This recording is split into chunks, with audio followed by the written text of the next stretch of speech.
날씨 같아요. 아내랑 같이 오면서 오늘 저녁에는 어쩌면 우리 성도님들이 조금 오실 수도 있겠다 그랬는데 생각보다 많이 오셔서 또 뜨겁게 예배할 수 있어서 너무 감사한 것 같습니다. 또 온라인으로 예배 드리시는 분들도 나오란 얘기인가 무리해서 또 그렇게는 생각하지 마시고 하나님께서 귀한 것들로 우리 가운데 채워주시고 또 어려움 없게 또 이 주일을 잘 지나가게 해주시는 은혜가 우리 솔즈베리의 모든 가정마다 있기를 주님의 이름으로 축원드립니다.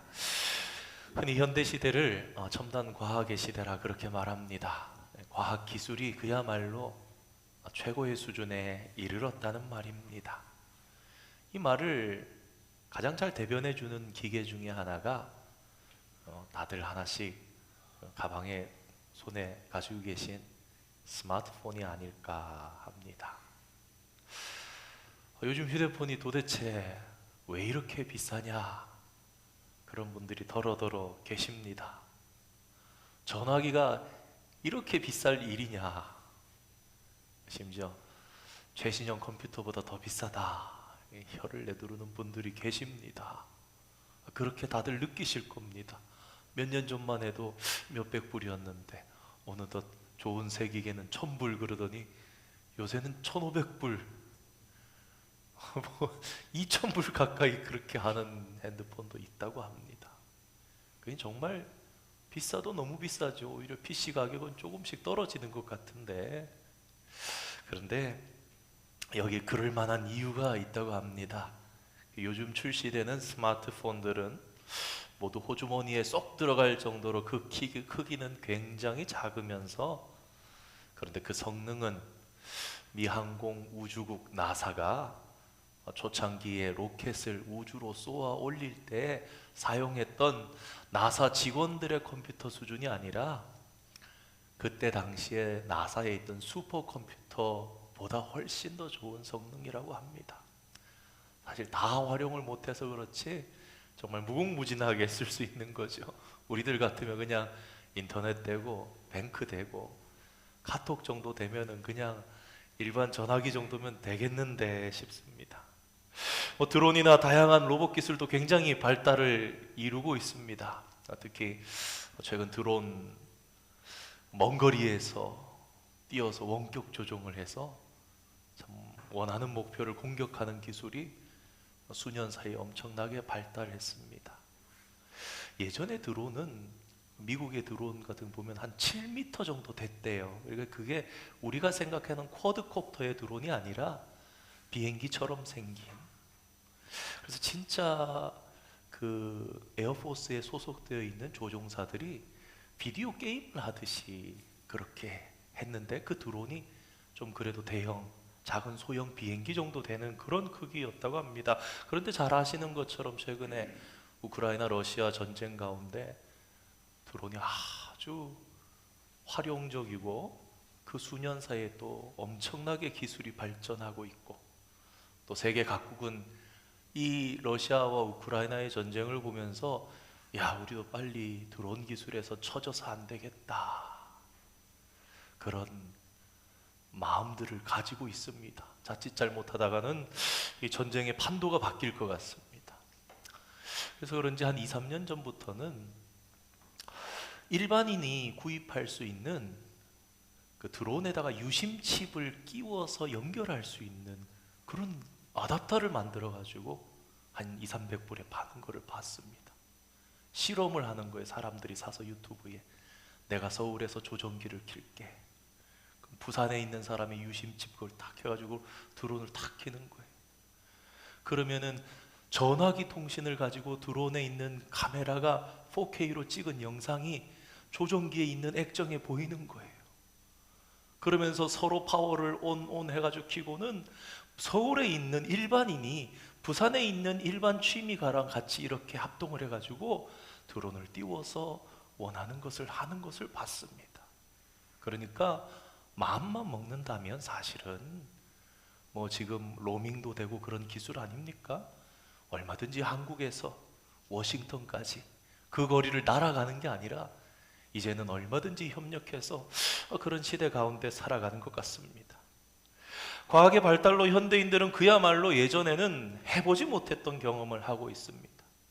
해보지 못한 정도가 아니라 상상도 못할 일들을 체험하면서 살아갑니다. 그러나 이러한 첨단 과학의 시대를 살아도 참 이상한 것은 사람들은 여전히 불안을 느끼며 평안하지 못하다는 것입니다. 여러분, 평안하십니까? 더 나은 세상, 더 안전한 세상에 살고 있는 것처럼 과장하고 광고하지만 실제로 우리 인간은 오히려 불안으로부터 더 해방되지 못하는 그런 상태에 머물고 있지 않나 안타까운 마음이 듭니다. 오늘 저녁 우리는 시편 28편의 말씀을 받았습니다. 오늘 함께 받은 시편 28편의 말씀은 이런 현대 그리스도인들에게 두 가지 아주 분명한 사실을 가르쳐 줍니다. 첫 번째는 악인은 결코 사라지지 않는다라는 것입니다. 먼저 성도된 우리는 우리를 위협하는 악인들의 존재에 대해서 알아야 합니다. 오늘 시편 28편의 주인공은 악을 행하는 자들로 인해서 위험한 상황에 처하게 된 것으로 보여집니다. 우리 오늘 본문 1절 말씀 다시 한번 띄워주시겠습니까? 함께 읽어보겠습니다. 시작. 여호와여, 내가 주께 부르짖으오니 나의 반석이여, 내게 귀를 막지 마소서. 주께서 내게 잠잠하시면 내가 무덤에 내려가는 자와 같을까 하나이다. 아멘. 이 1절 하반절 말씀을 보면 주께서 제게 잠잠하시면 저는 무덤에 내려가는 자와 같을 것입니다. 주인공이 그렇게 고백하는 것을 통해서 우리가 상황을 정확하게는 알 수 없지만 매우 위험천만한 상황에 처해 있었구나 하는 것을 짐작할 수 있습니다. 무덤에 내려가는 자와 같을 것입니다. 다시 말해 죽을 지경이 되었습니다 라는 것이지요. 그리고 이어지는 3절 말씀을 참고해서 생각해 볼 때 주인공이 악인이라고 부른 자들은 아마도 겉과 속이 다른 위선자들이었다라는 것을 짐작할 수 있습니다. 우리 3절 말씀도 한번 읽어보겠습니다. 시작. 악인과 악을 행하는 자들과 함께 나를 끌어내지 마옵소서. 그들은 그 이웃에게 화평을 말하나 그들의 마음에는 악독이 있나이다. 시편의 주인공은 이렇게 하나님께 부르짖었습니다. 저를 악인들과 악을 행하는 자들과 함께 끌어내리지 말아주세요. 그들은 이웃에게 평화를 말하지만 그들의 마음속에는 실상 악이 있을 뿐인 것을 제가 보았습니다. 앞에서는 미소 지으며 칭찬하는 것 같지만 뒤에서는 온갖 험담과 비방을 일삼는 자들이라는 말입니다. 그리고 오늘 시편의 주인공은 이런 악인들 때문에 죽음 직전까지 갔다라는 것입니다. 신앙을 가지지 않은 세상 사람들이 이런 말을 할 때가 있습니다. 귀신은 뭐하나, 저런 나쁜 사람 안 잡아가고. 이 땅에서 그런 악한 사람들이 더 이상 존재하지 않았으면 좋겠다는 생각에서 나온 말일 것입니다. 이런 생각을 가진 자들이 그들만이 아닐 것입니다. 신앙을 가진 현대 그리스도인들도 세상에서 악인들이 사라졌으면 좋겠다 생각합니다. 눈앞에 뻔히 거짓말하는 것이 보이는데 거짓말 아닙니다. 참 이게 별일 아니고 넘어갈 것 같지만 삶에 많은 작용들을 하는 것 같아요. 우리의 영혼에, 우리의 건강에, 우리의 정신에. 악인들만 사라지면 이 땅은 참된 평화를 되찾게 될 것이라고 생각합니다. 그러나 오늘 시편을 통해서 우리는 깨닫게 됩니다. 악인들은 주님께서 다시 오실 때까지 결코 사라지지 않을 것이라는 것을 말입니다. 그들은 시대와 무관하게 우리 주위에 항상 있을 것이며 다양한 모습과 형태로 다가올 것입니다. 그래서 오늘날 그리스도인들은 각각 저마다 다른 상황 속에서도 다른 모습으로 취하고 다가오는 악인들을 마주합니다. 때로는 음해하는 자의 모습으로, 때로는 폭력을 행사하는 자들의 모습으로, 때로는 오늘 시편에 등장하는 위선자의 모습으로, 때로는 무신론자들의 모습으로, 때로는 여호와의 신앙을 허물어뜨리려는 간악한 사상과 철학의 모습 등등으로 다가와서 끊임없이 우리를 공격할 것입니다. 언제까지요? 우리가 주님 나라 앞에 가는 그날까지, 알곡과 쭉정이가 가려지는 그날까지. 그런 공격으로 우리 그리스도인들도 흔들릴 수 있습니다. 그러므로 우리들이 분명하게 기억하고 인정해야 할 것은 악인들이 마지막 날까지 사라지지 않을 것이라는 것입니다. 그러므로 이런 일들로 인해서 우리의 마음이 낙심해서는 안 될 것입니다. 그들은 항상 있을 것이구나. 그러나 그들의 영향에 미쳐지지 아니하고 우리가 어떻게 지혜롭게 살아갈 것인가? 악인이 사라지지 않는 것으로 낙담하는 것이 아니라 우리는 더욱더 귀중한 것, 더욱더 중요한 것을 붙잡아야 합니다. 무엇이 더 중요한 것입니까? 오늘 시편을 통해서 두 번째로 우리가 기억해야 할 것은 흔들리지 않는 여호와를 붙들라라는 말씀입니다. 오늘 시편의 주인공은 이러한 악인들로 인한 위험천만한 상황 속에서도, 죽을 것 같은 상황 속에서도 흔들리지 않는 여호와를 붙잡았습니다. 풍전등화 같은 절체절명의 순간입니다. 죽음 직전까지 갔습니다. 어찌 해볼 방법이 없어 불안에 떨 수밖에 없는 순간, 그야말로 거센 파도가 휘몰아쳐서 요동치는 그 순간, 오늘 시편의 주인공이 선택한 믿음의 지혜는 흔들리지 않는 것을 붙잡는 것이었습니다. 그래서 주인공은 1절 말씀에서 여호와를 반석이라고 부르고 8절 말씀에서 여호와를 요새에 비유합니다. 이 두 단어의 의미가 어떻게 느껴지십니까? 반석, 요새.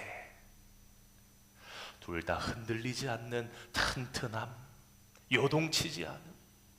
하나님께서 왜 반석이시고 하나님께서 왜 요새시라고 노래합니까? 결코 흔들리지 않는 것, 견고한 것이기 때문입니다. 위험천만한 풍전등화 같은 상황 속에 내 모든 주위가 요동치는데, 그럴 때 내가 흔들리지 않는 것을 붙잡아야 나도 흔들리지 않을 수 있기 때문입니다. 오늘 시편의 주인공은 땅이 흔들렸던 것이 아니라 자신 주변의 위선적인 악인들로 인해서 마음이 심히 고통스럽고 그 마음이 번민하며 번뇌하며 이리저리 흔들리고 있었습니다. 겉으로 볼 때는 아무것도 아닌 것 같고 아무 일도 없는 것 같지만, 겉으로 볼 때는 미소 짓고 있지만 마음속으로는 악이 요동치며 세상을 무너뜨릴 듯이 자신을 집어살필 것 같은 그런 위선자들을 보면서 그는 분명히 인간에게 크게 실망했을 것이고 더 나아가서 분노했을 것입니다. 우리가 이 세상을 살아가는 데 있어서도 지혜가 필요합니다. 마찬가지로 우리가 신앙생활 하는데도 지혜가 필요합니다. 이런저런 위기의 상황에서 내 마음이 불안할 때, 내 속에 염려가 가득 찰 때, 악인들의 모함과 비방과 음모로 인해서 마음 깊은 곳에서부터 여러 가지 어두운 감정들이 시커멓게 솟구쳐 올라올 때, 그럴 때에는 자신을 든든하게 지탱하고 흔들리지 않도록 하는 신앙의 기둥을 단단히 붙잡는 지혜가 필요합니다. 그런데 오늘 시편 28편의 주인공이 저와 여러분에게 그것을 보여주는 것입니다. 죽을 것 같은 상황 속에서 내가 무엇을 붙잡아야 살 수 있을까? 그는 하나님밖에 없다라는 것을 알고 하나님을 붙들므로, 하나님께 간구함으로 이겨낼 수 있었던 것입니다. 우리 마지막 9절 말씀 함께 한번 읽어보겠습니다. 시편 28편 9절 말씀 읽겠습니다. 시작. 주의 백성을 구원하시며 주의 산업에 복을 주시고 또 그들의 목자가 되시어 영원토록 그들을 인도하소서. 아멘. 구원하시고 복을 주시는 분, 우리의 목자가 되시며 영원토록 우리를 인도하실 분이 그는 하나님이시라고 고백하며 찬양하면서 이 말씀을, 이 찬양을 받는 오늘 우리들을 시편 28편의 저자가 응원합니다. 그러면서 이 믿음의 발자취를 따르십시오. 우리에게 종용합니다. 사랑하는 성도 여러분, 세상은 첨단 과학의 시대를 말합니다. 놀라운 문화와 발전을 얘기합니다. 이전에는 보지 못했던 기술과 제품들이 수도 없이 소개되고 있습니다. 누가 청소기가 혼자 청소하고 걸레까지 다 빨고 휴지통까지 비워줄 세상이 오리라고 상상이나 했겠습니까? 일반인도 우주여행 갈 수 있는 시대, 유튜브를 통해 스페이스X가 우주로 갔다가 다시 되돌아와서 그 발사대에 서는 그런 모습들을 보고 놀랍다고 합니다. 하지만 불안과 염려를 안고 살아가는 우리 인간 내면의 속성은 어떻습니까?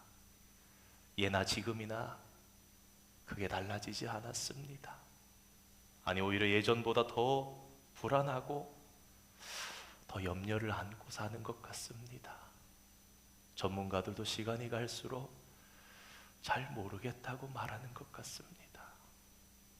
다중인격이라든가 전에는 알지도 못했던 이름조차 잘 모를 정신병들이 오히려 넘쳐납니다. 삶의 스트레스가 너무나 넘쳐서 그 스트레스로 인해서 발생하는 여러 가지 병명들이 흘러 넘칠 만큼 늘어나고 있습니다. 이렇게 흔들리는 세상과 수시로 변하는 시대적인 사조 속에서 저와 여러분이 신앙인으로 흔들리지 않고 우뚝 설 수 있는 지혜는 무엇입니까? 오늘 시편 28편 말씀을 통해서 다시 한번 우리의 반석과 우리의 요새가 되시는 하나님, 그 하나님 여호와를 단단히 붙잡는 것이, 그것만이 우리의 지혜임을 다시금 깊이 생각하는 저와 여러분 되기를 원합니다. 그래서 어떤 상황 속에서도 하나님만 꼭 붙드시고 어떤 어려움 속에서도 믿음으로 승리하시며 악인들 때문에 낙담하는 것이 아니라 그 속에서 하나님 붙잡고 늘 새 소망 가지고 일어서시는 성도님들 되시기를 주님의 이름으로 축원드립니다. 우리 오늘 찬양 말씀 생각하시면서 고난 내영혼 편히 쉴 곳